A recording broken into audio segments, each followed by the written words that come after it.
हमारा ज़हनी सुकून उस वक़्त बेहतर होगा जब हमें पता चल जाएगा कि हर बात के ऊपर रिस्पॉन्स करना ज़रूरी नहीं है, हर राय पर परेशान होने की ज़रूरत नहीं है, हर वाक़ये को ज़रूरत से ज़्यादा इम्पोर्टेंस देने की ज़रूरत नहीं, हर कही गई बात का जवाब देना भी ज़रूरी नहीं। खामोशी, दरगुज़र, इग्नोर करना और बाज़ औक़ात सबसे बड़ी ताकत बन जाती है। अस्सलाम वालेकुम एवरीवन, आई होप कि आप सब होंगे ठीक-ठाक, अपने-अपने घरों में होंगे, खुश और ईमान के होंगे, बेहतरीन हालतों में।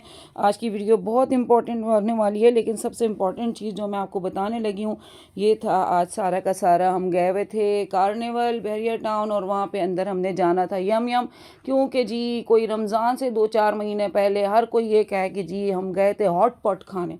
मैं क्या पता नहीं इन्हें तो हॉट पॉट दे सारे सटी खा लिए, की हो गया, मैं क्यों नहीं खाया। खैर सिस्टर ने और मैंने प्लान किया था कि ये वाली डिश जो है जब भी खानी है ना इकट्ठे खानी है, जाके एंजॉय करना है और फिर देखना है क्या हो रहा है। हो रहा क्या है कि जनाब यहाँ पे आपको जो है ना लाइव कुकिंग करनी पड़ती है, आपको एग नूडल्स दिए जाते हैं, आपने चिकन लेना है, फ़िश लेना है या आपने सी फूड्स लेना है वो दिए जाते हैं। वेजीज़ में भी आपके पास ऑप्शन होते हैं और इसके साथ साथ उनकी डिफरेंट सॉस होती है और फिर वो आप वहाँ पे बनाते हैं, वो भी आपकी काफ़ी हद तक हेल्प करते हैं। खैर इनका बहुत अच्छी सर्विस थी। वीडियो थोड़ी शेकी शेकी सी है बट इसको इग्नोर कीजिएगा, बाहर जाके ऐसे इतने एक्सपर्ट नहीं कि ज़बरदस्त सी वीडियो बनाएं, लेकिन ये था कि इंजॉय बहुत किया। आते हैं जी अपने बहुत प्यारे से टॉपिक की तरफ और बहुत इम्पोर्टेंट टॉपिक की तरफ, वो है जनाब रिस्पेक्ट।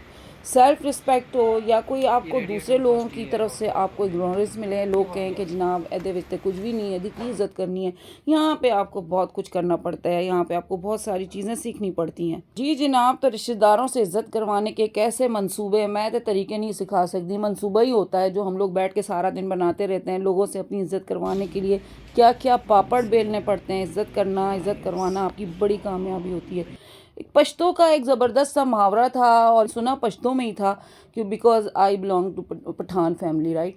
तो वो उसमें ये था कि जनाब अपने साथ जो पत्थर बांध के ना इज़्ज़त नहीं बनाई जाती। पत्थर से जैसे आप वज़नी हो जाते हैं, भारी हो जाते हैं। इज़्ज़त एक भारी और वज़नी चीज़ है जिसे संभालना, जिसको लेके चलना बहुत इम्पॉर्टेंट होता है। मेरी कोई वैल्यू ही नहीं कर रहा, हम बहुत कुछ करते हैं लेकिन कोई हमारी कदर ही नहीं करता, इसके लिए क्या करना है, इसमें आपको ये बताऊंगी कि आप अपनी वैल्यू कैसे बनाएं। ठीक है, सबसे इंपॉर्टेंट चीज़ आपको खुद अपनी इज़्ज़त करनी सीखनी होगी, उसके बाद ना लोगों की तरफ आपने मूव करना है। आप अपनी इज़्ज़त नहीं कर रहे और दूसरों से कर रहे हैं, वो कहने खुदा ने आज तक उस कौम की हालत नहीं बदली, ना हो जिसको ख्याल खुद अपनी हालत बदलने का। आज तक मैं बड़ी शायरी नाल बड़ी ज़बरदस्त तरीके नाल वीडियो बना रही हूँ, पता नहीं लंबी ना हो जाए वीडियो, मेरी कोशिश होती है मैं बहुत लंबी वीडियो शेयर ना करूँ। तो सबसे इंपॉर्टेंट चीज़ है, आते हैं डायरेक्ट अपने पॉइंट, भाई हमारी वैल्यू क्यों नहीं है, इसके रीज़न क्या हैं। आपको खुद इस बात को समझना होगा कि वजह क्या है। मेरी बात करने का तरीका सही नहीं, मेरे रहन सहन का सही नहीं, मेरी आदतें अच्छी नहीं, मुझे सही से पहनना ओढ़ना नहीं आता, चीज़ों को कैरी करना नहीं आता, बोलना नहीं आता, या मैं पता नहीं कैसी हूँ कि मेरी वैल्यू ही नहीं बन रही है। ख़ुद को किस तरह से इम्प्रूव करना है, ख़ास तौर पर ये चीज़ें बहुत ज़्यादा आपको फेस करनी पड़ती हैं। तो इम्प्रूवमेंट की गुंजाइश तो हर वक्त रहती है, इसकी गुंजाइश आपको रखनी भी चाहिए क्योंकि इसी से आप आगे बढ़ सकते हैं। फिर अगर कोई कमी है या कोई ऐसा पॉइंट है जिसको इम्प्रूव करने की ज़रूरत है, जो हम कह रहे हैं इस पर अड़े अड़े रहें या सच बोलना है, इन चीज़ों को अगर आप डेवलप भी कर रहे हैं ना तो ये तो एक अच्छी चीज़ है, लेकिन इसके साथ साथ अपनी मोरल वैल्यू को भी ना बनाए रखना होगा। कभी कभी सामने वाला हमारी वैल्यू ही नहीं करता, हमारी वो रिस्पेक्ट ही नहीं करता जो हम उससे एक्सपेक्ट कर रहे होते हैं, फिर अपनी वैल्यू करना छोड़ देते हैं, साथ साथ हम खुद भी वो उसने जिस हाल पे हमें डाला होता है ना, हम भी उसी हाल के ऊपर चल पड़ते हैं। जैसे कोई कह दे कि तुम्हें तो कोई अकल ही नहीं, तुम्हें तो कुछ पता ही नहीं है, तो वो दिल से लगा के बैठ जाते हैं, बिल्कुल उसी तरीके के हो जाते हैं। तो डीमोटिवेट होकर बैठ जाना, इसको भी आप जो है ना, पहले सबसे पहली चीज़ तो है या तो आप इसको एक्सेप्ट कर लें कि जनाब हाँ जी मेरे अंदर ये चीज़ है, या फिर जो है ना कि हमारे भले के लिए ये बात कही जा रही है तो उसी लिहाज से उसके अंदर अपनी इम्प्रूवमेंट ढूंढें।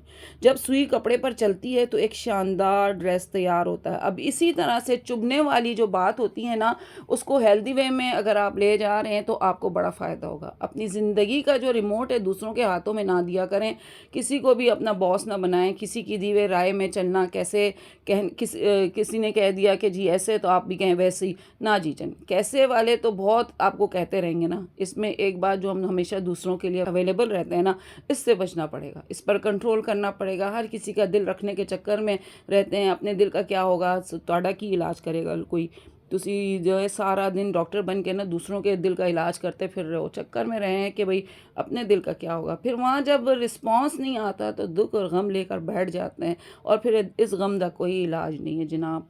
तो दूसरा अब आपको जो है ना फॉर ग्रांटेड ले रहा होता है कि ये तो हर वक्त अवेलेबल रहता है जनाब, ये तो हर स्टॉप ते सानू मिल रहा है, ਇਹਨੇ तो फ़ोन करो ये तो फ़ोन फटाफट चुकेगा, ये तो फ़ोन ते भी अवेलेबल है, ਇਹਦੇ ਕੋਲ जाओ तो ए उस वक्त भी अवेलेबल है। यार इससे लोग फ़ायदा उठाना शुरू कर लेते हैं। तो इसके लिए क्या चीज़ है, ये तो है कि भाई इसके लिए तो कोई मुश्किल ही नहीं है, ये तो कर ही लेगा, इसके पास तो बहुत टाइम है। अगर किसी को हकीकत में ज़रूरत है तो फिर तो ठीक है, आप दौड़ भाग के काम करें और आपको इतनी फीलिंग आ जानी चाहिए दूसरे से कि भाई इसको मेरी ज़रूरत है। लेकिन अगर कोई मिस यूज़ कर रहा है तो पीछे हटना शुरू हो जाएं। ये पीछे हटना जो होता है ना, ये बहुत इंपॉर्टेंट होता है। वो पीछे देखो बच्चे की बातें थी ना, वो पीछे हटना शुरू हो जाए, पीछे हटें। झुकना चाहिए दूसरों के सामने, लेकिन बार बार झुकना पड़े तो रुक जाना चाहिए। कई बार ज़्यादा झुक जाने से लोग फिर इसका पूरा फ़ायदा उठाने लगते हैं। किसी को इतनी इम्पोर्टेंस भी ना दें कि वो हमारे चेहरे से हमारी स्माइल ही छीन ले जी। सारा का सारे हुकूक आपने उसको दे दिया, खुद दस्तबरदार हो गए अपनी ज़िंदगी से। थोड़ी सी अपनी ना इज़्ज़त बनाए रखें, थोड़ा सा अपनी वैल्यू बनाए रखें।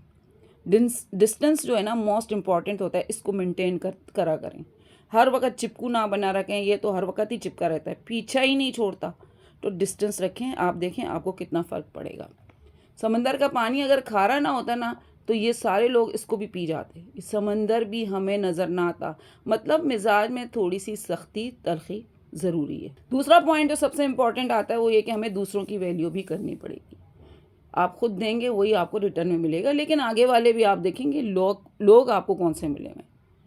हर वैरायटी है भाई, जिस तरह मार्केट में हर कपड़ा दस्तियाब है इसी तरह हमारे घरों में, माशरे में, फैमिलीज़ में हर तरह के लोग दस्तियाब होते हैं।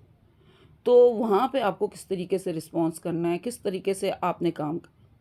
कोई अगर आपसे अच्छे से बात कर रहा है तो आपको भी वैसी करनी चाहिए। आपका बिहेवियर ये पराये लोगों को भी अपना बना लेता है, लेकिन बार बार नहीं। ये बात मैं बार बार आपसे कहूँगी कि अपने आप को ना आपने बिल्कुल ही दूसरों के आगे मट्टी नहीं कर देना है। आपको भी अल्लाह ने बनाया, उसको भी अल्लाह ने बनाया, आपको भी वही सब कुछ दिया जो उसको अल्लाह पाक ने दिया है। ठीक है, दौलत, आसाइश, इन सारी चीज़ों की कमियां बेशियां तो होती हैं, लेकिन दिमाग, दिल से सब कुछ तो अल्लाह पाक ने हर एक को एक तरह का दिया हुआ है ना। उस हिसाब से तो आप ज़रा दौलत, दिल से, दिमाग से तो अमीर बन जाएं। इसमें तो आपकी अपनी इम्पोर्टेंस बढ़े, आप अपनी पावर तो इसके साथ लेके चलें। यकीन करें, गुर्बत भी आपका कुछ नहीं बिगाड़ सकती, माशी हालात भी आपका कुछ नहीं बिगाड़ सकते।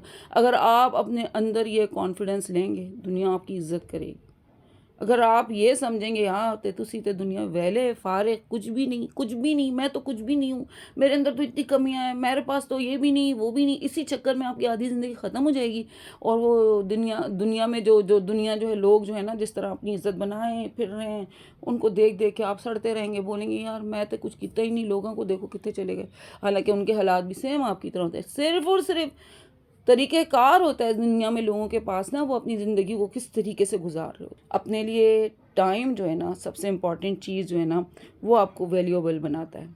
इसको ज़ाया ना करें, नई चीज़ों को सीखें, और जो आपका ऑलरेडी प्लस पॉइंट है, जो आपको आता है, उसको और स्पेशल बनाएं। इस पर आप और ज़्यादा से ज़्यादा काम करें, अपनी स्ट्रेंथ को बढ़ाएं। हम क्या करते हैं, कैसे करते हैं, इन सारी चीज़ों को और अच्छे से करें। पॉइंट के बारे में सोच कर परेशान हो रहे हैं कि भाई ये कैसे होगा, अपनी वीकनेस पे काम करें, ख़ुद को काबिल बनाएं। इससे आपकी इज़्ज़त बढ़ेगी, आपकी वैल्यू इंक्रीज़ होगी।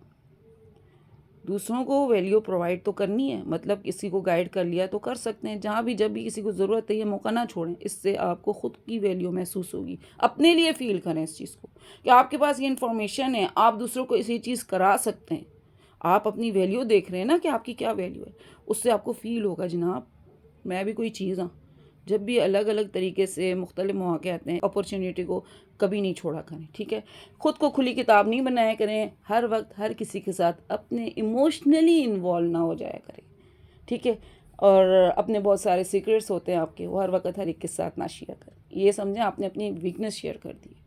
ठीक है, ये सारी चीज़ों को जब आप देखेंगे ना तो ये मत सोचें किसी ने आपके ऊपर रहम खाना है, लोगों का आपके ऊपर बड़ा दुख होगा, आपने बड़ा माजी में तकलीफ़ें उठाई हैं, उसके ऊपर लोगों को बस स्टोरी से मतलब होता है। इन स्टोरियों को वो सुनते हैं और इस स्टोरी को फिर वो आपको उसी नज़र से देखते हैं। वो स्टोरी भले से तुसी हुण अपनी ज़िंदगी में बड़े अच्छे हो गए, सब कुछ अच्छा हो गया, सब कुछ ये स्टोरियाँ आप अपने तक रखें। ये स्टोरी आपने खुद गुजारी या आपने तकलीफ़ खुद देखी, ये परेशानी आपने खुद फेस की थी। ये सारी चीज़ें हैं जो कि मैं आपसे शेयर करना चाहती थी। हॉट पॉट बड़े मज़े का तैयार हुआ, मुझे उम्मीद नहीं थी ये इतना डिलीशियस होगा और मतलब कि इतना लाइट था। खाने के बाद फ़ील नहीं हुआ कि आपने कोई इतना मील खाई है। हमने स्मॉल वाला इस वक्त ऑर्डर किया था। कभी भी कोई भी नई चीज़ जब आप ऑर्डर करते हो ना, तो वो लार्ज मीडियम ना दिया करो, पहले स्मॉल को ट्राई किया करो। स्मॉल भी इतना काफ़ी शाफ़ी था हम सब के लिए, बड़ा मज़ा आया हमें। और जब हम ऑर्डर दे रहे थे थोड़े से परेशान भी थे क्योंकि दुनिया जहाँ हॉट पॉट खा रही थी, मैं क्या हंसी नहीं मोमोज़ भी डाले थे इसने लास्ट में, ये देखें जी, ये मोमोज़ भी इसमें ऐड किए थे। चिकन मोमोज़ हमने ऑर्डर किए थे, बीफ में भी होते हैं, सी फूड्स में भी होते हैं। ना जी ना, इन्हें ज़्यादा नहीं हो सकता। सी फूड तो मैं सिर्फ़ और सिर्फ फ़िश तक बर्दाश्त है, और वो भी अपने घर में बेक कर लूँ या फ्राई कर लूँ जस्ट, तो वो स्टीम भी चल जाती है। बट ये जो है ना, बाहर अगर कोई चीज़ ट्राई करते हैं, साथ में मशरूम्स थे हमने ऑर्डर किए थे हमने, और इसके साथ इन्होंने बहुत मज़ेदार सी डिप दी थी, इतनी अच्छी इसकी इनकी इतनी स्पाइसी सॉस थी जो कि बड़े मज़े की। आई होप आपको मेरी आज की वीडियो पसंद आई होगी। वीडियो पसंद आए लाइक शेयर एंड सब्सक्राइब करें और दें मुझे इजाज़त। मिलती हूँ मैं आपके साथ नेक्स्ट वीडियो में। टिल देन, फी अमान अल्लाह। आप हमें देख के मर्जी लगेगी बाद में।